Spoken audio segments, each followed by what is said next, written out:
Welcome to another great episode of Joy and Gratitude. And today we are honored to have one of the great composers, artists from the music industry, Mr. Chris Boardman, be our guest. And Chris, good morning. Thank you so much for joining us. It's my pleasure. It's my pleasure. And my co-host, of course, as always, is Beth Mercurio. And Beth, can we start by talking about our topic for today? Yeah, amazing. Well, Chris, welcome. It's always so much fun when we get to bring people onto the podcast with us and have just organic, beautiful conversations. So, welcome. And we are excited to talk about music, which makes perfect sense, and the brain. And so, with that, let's start talking. Chris, when we say music in the brain, why is that relevant for you? Oh, well, let's see. You got about 2 weeks? No.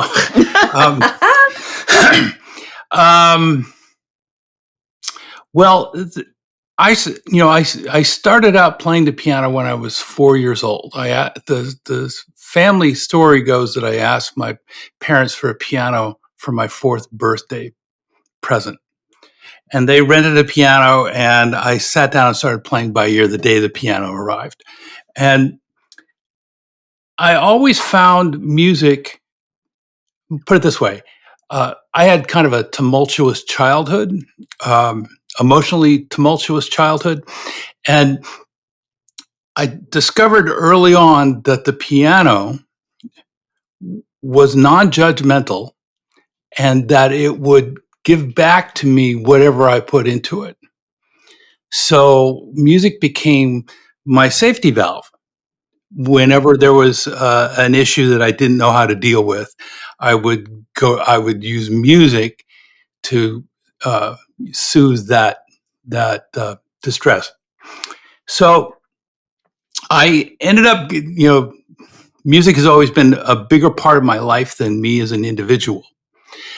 So I ended up having a long career in the music business because I always wanted to be in that space of making music, because that was my safe place.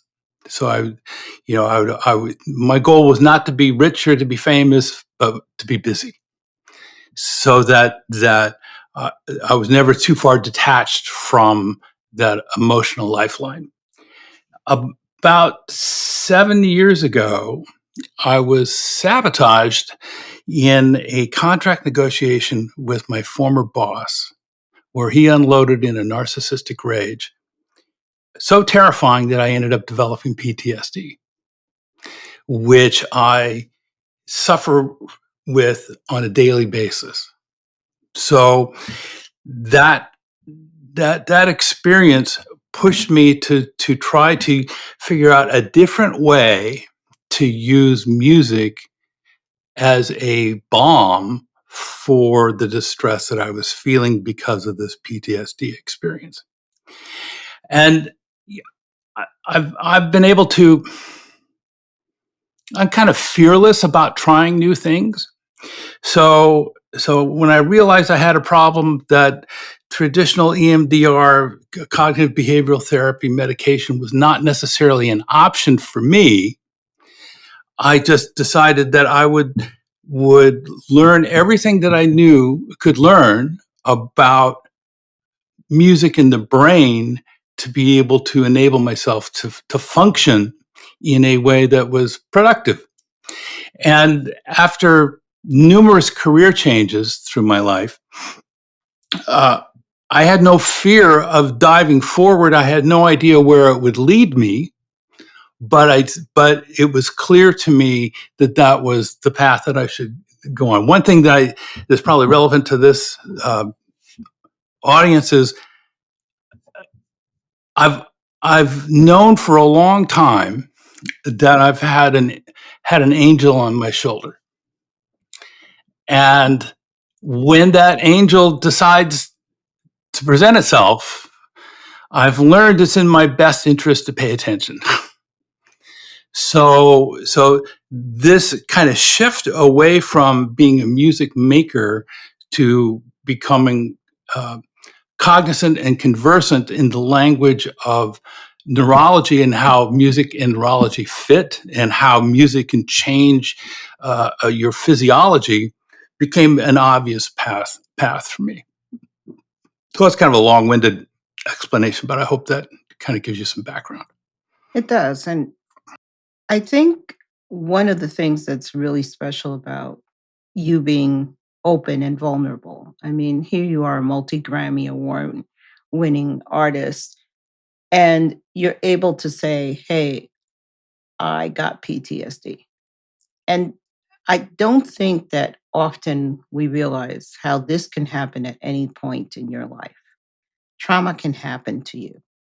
And you immediately were aware enough that you knew that you had to do something for yourself that fit you. But as you are looking at the brain, music is the universal language. And really, the impact of music on the brain is so powerful. How did you understand that music could, beyond the feelings that you had, that you've always had, to use music, but know that the neuroscience behind it actually can impact the average person? Well, what kind of set me up for this was I spent the best part of 30 plus years writing music to guide people's emotions in film and television. And so through that experience, I became comfortable with understanding, or would use my understanding of how music affects an individual to be able to be successful in that job. It was not easy at first, and I had a lot of help and guidance along the way. So when I had my traumatic experience that led to PTSD, the whole story is after I left that job, I just decided to write a piece for the concert hall, because that's one of the few areas of music that I had not explored in my life. And I was searching around for a theme to write this piece of music, this symphonic work.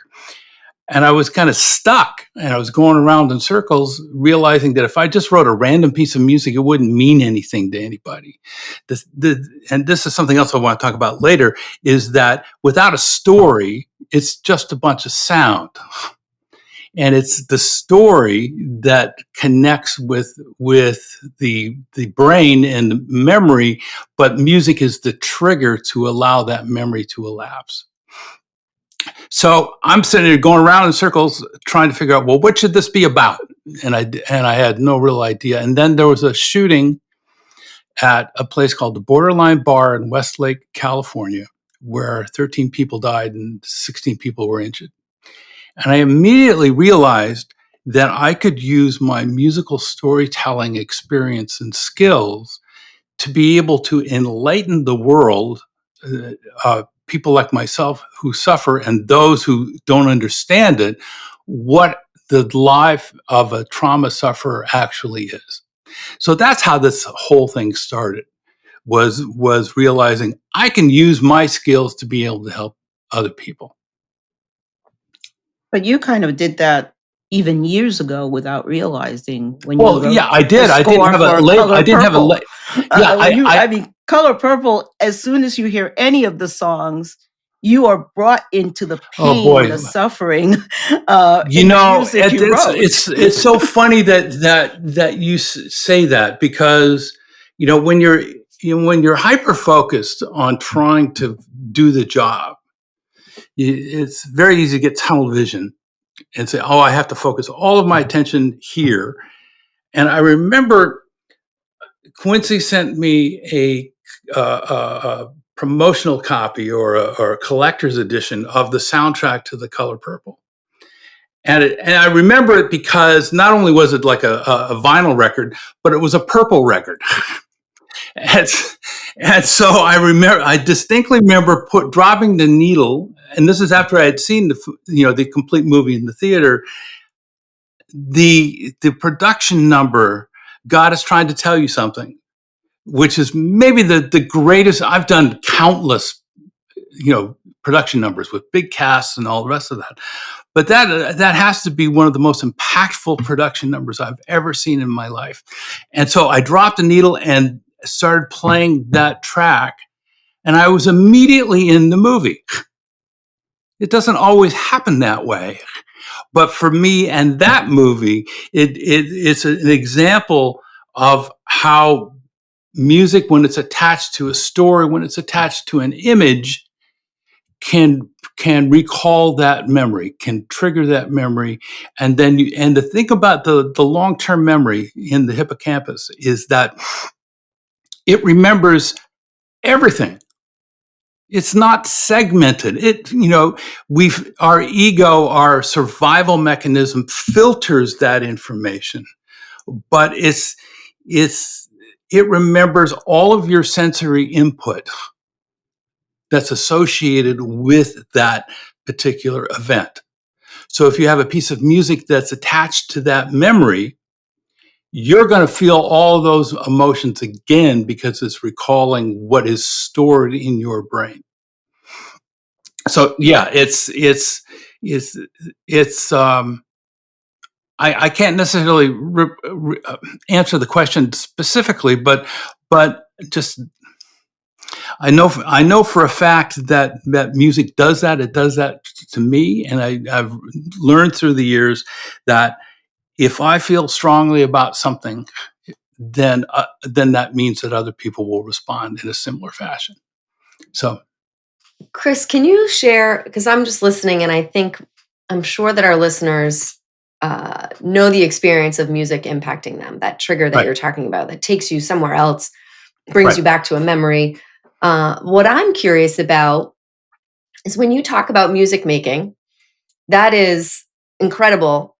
I have no idea how you do that. So I think for some of our listeners that maybe aren't as musically inclined, can you just share a little bit about, I'm so curious about, yeah, how do you even go about making music? So you started to sort of get me to come with you a little bit on, getting into a place or thinking about it. Cause I do think it's so incredible if we step back and think that music can do that to us, have such emotional impact, can tell us a story, can do all of that. I'm so interested as a composer, because I am not one. How do you do that? What is your process for even being able to do something like that? Because it is What kind of a incredible. what a great question. So there's an enormous amount of craft entailed in writing music, especially writing orchestral music. Imagine I sit at my desk, or at least I used to anyway, with an empty score page. And in my mind, I see 100 people in a room, all playing different instruments. And each instrument has its own characteristic. So not only do you have to know specifically what the technical limitations are of that instrument, you have to know how they fit together. And then also remember that it's a human being executing the notes on the page that you write. So as you can imagine, it takes an enormous amount of skill and study to feel comfortable in that environment. I mean, in today's world, you just hit a key on a keyboard and a sound comes out. But I was trained to write music for live ensembles of any number, right? So that's the craft part of it. And if you study enough and you develop that competency, you can sit down and you can actually execute and create something based on that experience. But what I've discovered is that the music that is the most meaningful to other people is the music that is from a present awareness as opposed to an egoic intellectual point of view. Because that means if it's from that presence awareness, in essence, it's not me. I'm just the conduit to a different level of energy that exists around us constantly, but we're so caught up in, oh my God, I got to go to the store. Am I going to have enough time to get there and back before I do this, do that, or the other thing? We're locked into this execution mode, or preoccupied with a problem to solve, or an emotion that you don't know how to deal with, that prevents you from actually being 100% present. So an example of this is, through the years, because I'm stubborn and tenacious, and I've developed a healthy craft in doing what I do. And, that got me a long ways in my career. But then I had an experience where my mother passed away. And I had this childhood, which is not dissimilar from you or from other people, where I kind of look at it as like a bar graph, where my parents' parenting skills were inconsistent. It would be like, in this category they're 100%, in the next category they're 0, in the next category they're 100%. So these big gaps of parenting skills. So when my mother was dying, I became her caregiver, and we spent an enormous amount of time together. I ended up developing an adult relationship with my mother, which I had never had before. And so when she passed away, we brought her home, and she was in her living room, and she leaves us. And I have to. Hopefully, this isn't too disjointed. But when I started to play the piano,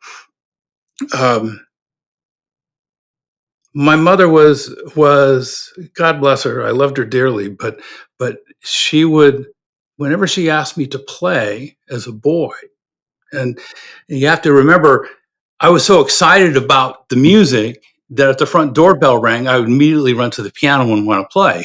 Right. Right. My family thought I was showing off. The reality was, I just wanted to share what was so cool. Right. So my mother would ask me to play, and she would either start talking or leave the room. And this went on in an unconscious fashion from the time I was 3 until I was 32 years old. And I finally got up the nerve to confront her about it, and she had no idea that that's what she was doing. It was a completely unconscious reaction, because in her mind, how did I birth this person? Where did this come from? Because my family is not musical. So when her last words to me was, I asked her, she was in her bed in the living room next to her piano, and I asked her, would you like me to play for you? And she said, I'd love it. And she leaned back and closed her eyes. And those were her final words. And so I played for her throughout that day. And then she passed about 4:00 in the morning. And the nurse woke me up, and I kissed the body in the forehead, and she loved to hear me play Chopin. And I started to play one of her favorite Chopin waltzes. And about halfway through, I stopped abruptly and thought, I may never play Chopin again, because the emotions are so strong. I went outside into her garden, and I sat down, and I thought, okay, we knew this day was coming. Now what? And it's pre-dawn, and as I'm sitting there, I became hypersensitive to everything around me. And it's the first thing I noted was this raccoon in the bushes behind me, kind of rustling through the bushes. And then I was sitting underneath this sycamore tree, and there was this slight breeze, like wafting through the sycamore tree. And it was the most amazing thing I had ever heard in my life. listening to just the wind lightly blowing through this tree. And then the sun started to come up, and it was springtime, and the birds started to sing. And in that moment, I was overwhelmed with the abundance of life on this planet and the beauty in nature. And so I'm like having this wild experience, and I'm just sitting there like rolling my eyes, trying to understand or comprehend what's going on. I didn't think about it. And about a year later, I sat down at the piano and this song appeared like out of the blue, and played it once, top to bottom. And then I thought, wow, this is special. This is different. So I went into my studio, pressed record, played it again, and put it down. And that ended up becoming, well, I don't want to get too far ahead of myself. So what made that piece special was there was no conscious thought to that expression. It was, this is just where I was. I was able to recall how I felt in that moment in my mother's yard. And then this is the way it expressed itself. Right? So I learned how to access that emotional energy. And it ended up being, and I ended up doing 14 stream of consciousness songs, one performance, top to bottom.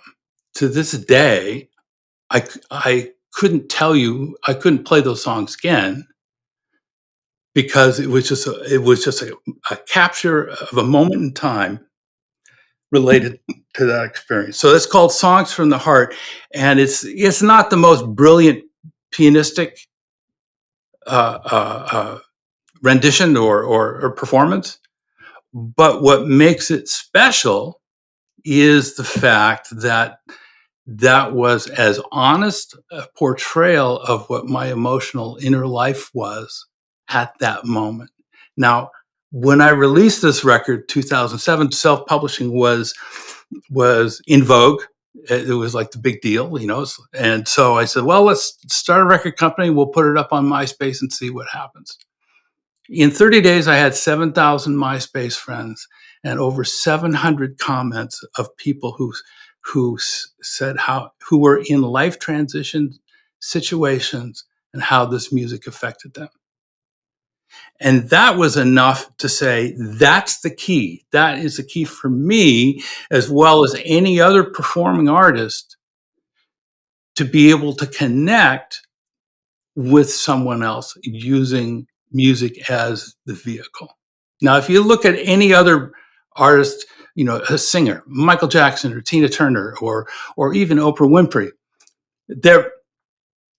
they are in that present moment, and that's why they connect with people. It takes a lot of courage or just blind luck, I suppose, to be able to be in that moment. But those people those performers who do that on a consistent basis have that ability to be able to put the world aside and focus their complete attention on that particular moment.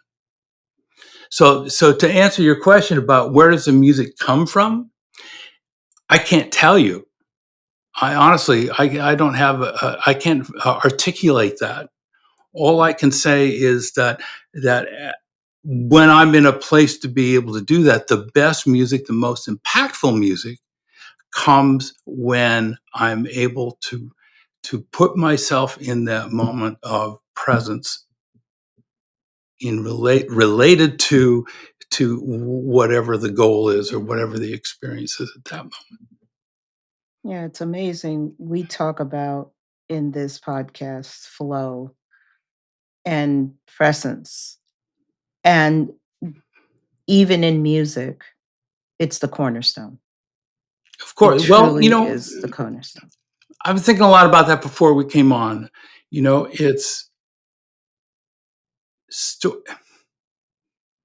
connection, a lack of connection between human beings is where we sit today as a culture. Everybody's fearful.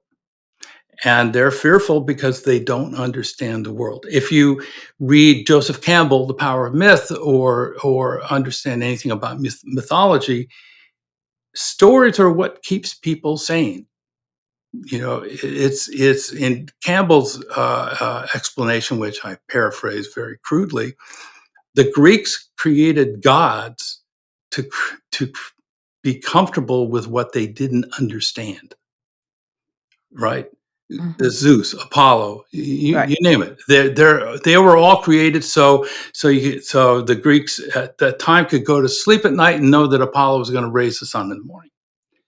And so kind of what I'm looking at our current state of ill at ease and fear is what we're missing is stories that help us understand the world that we live in today. We're as a culture, we were not necessarily equipped to deal with the freedom that social media has provided. So the norms are all being broken because what happened before is no longer Exists. relevant to the future. Stories haven't caught up to this pace of change, so we're all feeling uncomfortable, and this is where music becomes so powerful, and why there's such a surge in people investigating music as medicine, because it can subconsciously, as a product of your autonomic nervous system, create that sense of peace in your brain without necessarily understanding the nuts and bolts of how it's happening. All you know is if you listen to a piece of music that triggers a memory that makes you feel calm or makes you feel more self-assured or happy, or even if you're sad, if you listen to a sad song, it gives you a way to be able to share that, know that you are not alone in that emotional response. So yeah, it's music becomes something. It's kind of surging to the forefront of a way to help people make sense out of their lives, make sense out of the times that we live in. And that's, to me, that's what's so exciting about working or developing this project, Soundbridge, because it transcends language, it transcends educational background. Uh, uh, uh, music is it. You don't need to have a PhD to understand music. So tell us a little bit more about your new project, Sure. Soundbridge, because you're honing into music as medicine. So please let us know what Well, that yeah. means. Let's jump back a little bit. So I started writing this project, and for the orchestra, and I couldn't get any traction for it at the time because there was still a massive stigma surrounding mental health in America at that time. Now, because there's more than 60 million people in America who are currently suffering from anxiety and depression, who are not able to receive treatment. That um, and there needs to be a different method to be able to do this. So when I couldn't get this orchestral project off the ground, I shifted my focus to the original concept, which was to leverage a symphony orchestra's existing education and community engagement networks to be able to share this message of don't be afraid of trauma. Trauma is something that you can learn to live with and that you can manage to an extent. And so that led me to trying to understand what happens in the brain when you're listening to music. I'm a curious guy. I like to dig in and get the whole picture. So I spent about 9 months reading scientific literature about how the brain responds to sound, and how that this is tied to sound in the brain is tied to uh, the fight flight response, meaning that we are all wired to react to our senses as a way. The brain's only job is to keep the body alive. That's what the brain does. And it interprets the data received from all of our senses in real time to be able to enable the brain to function in a way that keeps the body alive. Right now, there's all sorts of other aspects to the brain and how it functions and works and this, that, and the other thing. But the brain uses that sensory data to perceive if there's threat or if you're in a state of equilibrium. And that came about with all this study, and it's there's a lot more to it, but it just to highlight the fact that the brain's reaction to sound is part of the autonomic nervous system, which means it responds involuntarily to what it hears. It's not a conscious decision. It's a like I say, an involuntary response. And so that was kind of an aha moment for me. And then I learned about a phenomenon called entrainment. And entrainment is a phenomenon of nature that says if two bodies are vibrating at different frequencies, they will naturally sync themselves. If you walk into a clock shop, grandfather clock shop, you'll notice that all the pendulums are swinging in sync. That's an example of this phenomenon of entrainment. And the brain only has 20 watts of power to be able to do everything that it does. So a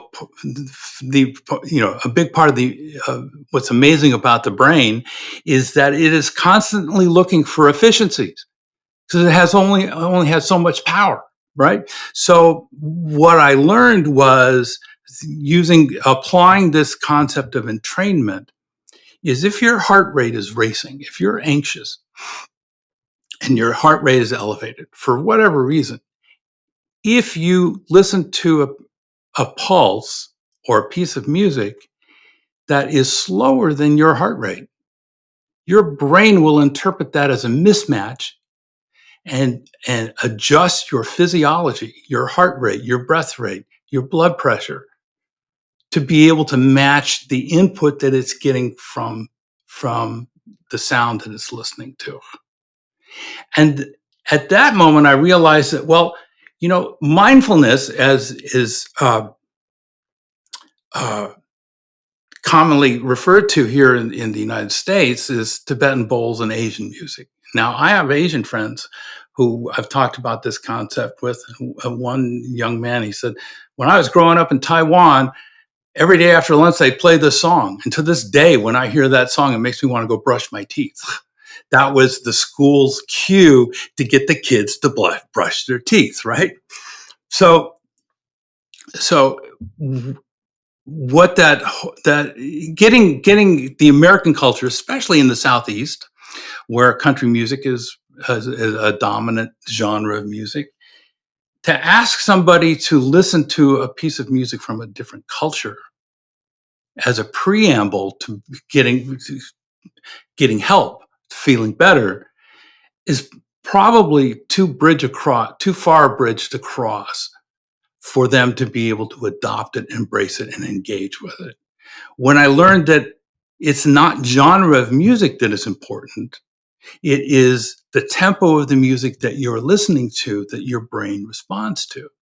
So this means that you can deduce that any type of music, any genre of music will be relevant, will have the same effect based on the tempo of that piece of music. So that made me realize that I could, genre music is irrelevant. Tempo is a determinant factor in getting your brain to respond in a specific way. So that kind of opened up the doors to be able to say, well, we've talked a little bit about long-term memory. If I can point people and help them identify music that is relevant to them, that would trigger a specific positive memory in a tempo bandwidth that would elicit a specific outcome, get you out of bed in the morning or calm you down in the middle of the night, then I could actually provide something that is age agnostic, is genre agnostic, by empowering people with coping skills to be able to self-regulate their nervous system, doing nothing more than identifying a piece of music that they listen to with intent, combined with a breathing exercise to control your respiration and a movement to be able to slow self-talk and rumination in your brain. So that's basically what Soundbridge is. It's just, healthcare is basically about monetizing the treatment of symptoms, not necessarily Western healthcare anyway, in my opinion, is about monetizing the treatment of symptoms as opposed to making people well. Right.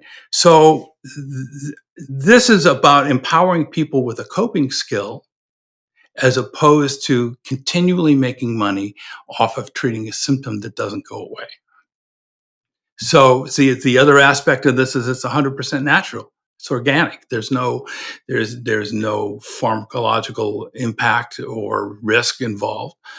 There are risks, but they're minimal and easily controllable.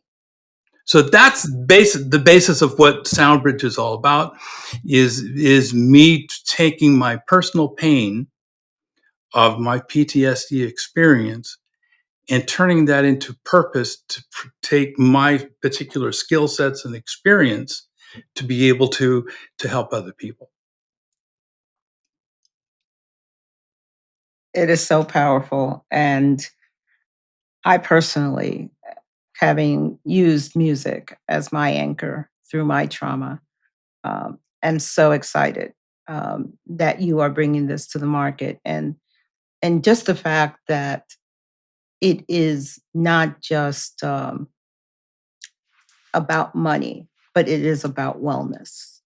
And it's about self-regulation, empowering a person at the most weakest moments or even the most empowering moments, because I'm one of those people that I get my anxiety when things are going great and I'm like, "Uh-oh, I hit the ceiling. What's next?" And I go into an anxiety over it, which sounds weird, but when things are good, sometimes you get anxiety, and that's something that I live with. Well, how long is this going to last? Exactly, Right. exactly. Right. How long is this high going to last? And just having something to regulate myself, and I've always used music, is a golden vehicle for all of us. And I am just so excited. Now, there's something that we do in this podcast Yes. that it's home to you, and that's we ask you to select a song to share with our audience. That is your message to them. Well, this is not self-serving. It is to an extent, but given that I've related the story of my album Songs from the Heart and how that came to be, it's available on all streaming services under my name, and the title of the album is Songs from the Heart. And the first track is called Pure. And that was the performance that I recorded in that moment of presence awareness. And so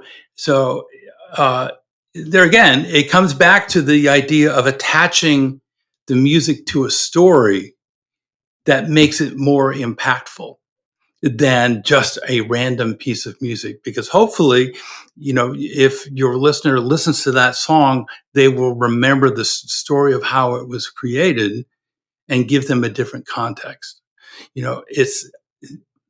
I mean, I could go on for days, but I realized sometime after my release this album that I wasn't finished with telling the story.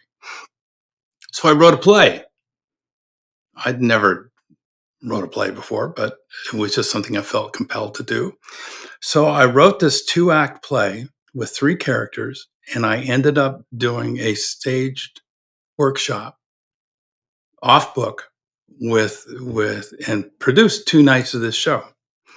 And I said at the beginning of each performance, sold out, by the way. And I just said, listen, this is what happened to me. I hope you get some value out of it. I made a point to greet everybody as they were leaving the theater. More than 20 women came up to me. Now, I have to say that, just as a preface, through that period of time while my mom was dying, we had countless conversations where she'd smoke cigarettes and we'd play Scrabble and she'd drink coffee at 11 o'clock at night. And so the dialogue in this play was exactly what my mother had said to me. It was structured in a dramatic context, but nonetheless, the dialogue was words out of her mouth. And so I'm greeting all the guests who are coming as they're leaving the theater, thanking them for coming. More than 20 elderly women came up to me and said, I saw myself in your mother. And, if it was 1 or 2, that's an anomaly. You don't pay much attention. But there were so many people who had that similar reaction. Basically, what I realized, this is something I had thought for many, many years, but I invited them to join me on this journey. I said, here I am. This is my story. Take it or leave it. But this is just this is what it is. And what I learned from that experience, which can be applied to any experience in life, is that if you open yourself up and you give people to have that accessibility or the access to what is true about yourself in that vulnerability, then the craziest thing happens in the brain is that the listener, the audience, will fill in the blanks using their own experience. And at that point, that's where the connection comes between 2 people. And from just to cap off the whole conversation, me looking at the world as it exists and trying to comprehend and understand, we've lost the ability to listen with intent. We listen waiting to reply. We do not listen to actually what's saying. And if you're not present, you are not necessarily getting the entire message. So the ultimate goal, the altruistic goal of Soundbridge, is to remind people not only the value of music, but the power of listening with intent to be able to connect. And if you look at it from a sociological perspective, what separates humans from the animal kingdom is the ability to trust other humans. And that trust comes from intimacy. And you cannot create an intimate relationship without being able to actually listen and be able to receive what the other person is trying to tell me. So, my fondest hope and goal for Soundbridge is that it will have a ripple effect, that people's relationships will be enhanced by just realizing, oh, maybe there's something more that I can gain or offer in this relationship if I actively listened with intent to what the person was trying to tell me. So That is beautiful. And with that, we also do our gratitude rocks. And that, what we have found is the energy from our conversations go into our gratitude rocks. And I'm going to hand it over to Beth so she can continue in this Yes. process. Yes. And Chris, that was so beautiful. I feel like your storytelling it's so appropriate that you are here with us because lots of the themes that have come through from our conversation today are things that Neo and I believe wholeheartedly: I, paying attention, learning from each other, foundation of connection, building humanity, mindful listening. I mean, I could go on and on. It's just been so powerful to listen to how you share your story, the vulnerability around it, because it applies so much to what we believe and why we even do this podcast, because we want people to be in this kind of a conversation more and more, where there's true listening and true connection, and we're all trying to heal together. So I just had to say something because I am oh so no, grateful for all that you have shared with us today. I'm grateful to be here. I mean, this is the world I live in every day, and it's about my own recovery more so than launching a business or anything else. Because back in the day, I would invest so much of myself in making music that you know Hollywood is a really brutal town. And I used to say I was paid to be vulnerable, but I always had one foot behind the line to dodge incoming shrapnel. And so I found that it's much easier for me to talk about even my experiences as related to Soundbridge because it's about the purpose. It's not about me specifically, right? And I think that's true for anyone. If you can identify the purpose why you are doing something, you can take your own ego out of the equation and have a much more impactful, honest, and productive experience than if, in the Hollywood terms, well, who are you? Why are you here? And what's in it for me? I mean, that's the classic 3 questions the moment you meet somebody. So, Yeah. So let's see where your energy is with us today in our gratitude this is like rocks. a, Oh yeah, you already know. is it Let's like I see. Ching, a little randomness here? Exactly. So this one, energetically, you'll be happy to know that you chose the word trust. Oh, well, there you go. From your hands to mine. How I perfect. I don't need much. Usually I speak. I'm sort of speechless because you literally just talked about how that is fundamentally where we all need to be in trusting relationships, trust with ourselves, trust with each other, and that music can be the segue to that if we let it be with some intentionality. And I'm just really tickled that this is what came Well, there from you you, Chris, go. today. There are no accidents, right? None. No. And we really believe that um, this particular episode is really dear to my heart. I've Chris is a dear friend, but more importantly, kindred spirits and understanding that presence and vulnerability and human connection are the gel that makes us who we truly are in our purpose. And as we came together today in joy and gratitude, we did so understanding that music flows, we flow. But more importantly, we are so much better when we are present and whole. And that is why we're so happy that you have joined us for another session of joy and gratitude. Have a great day.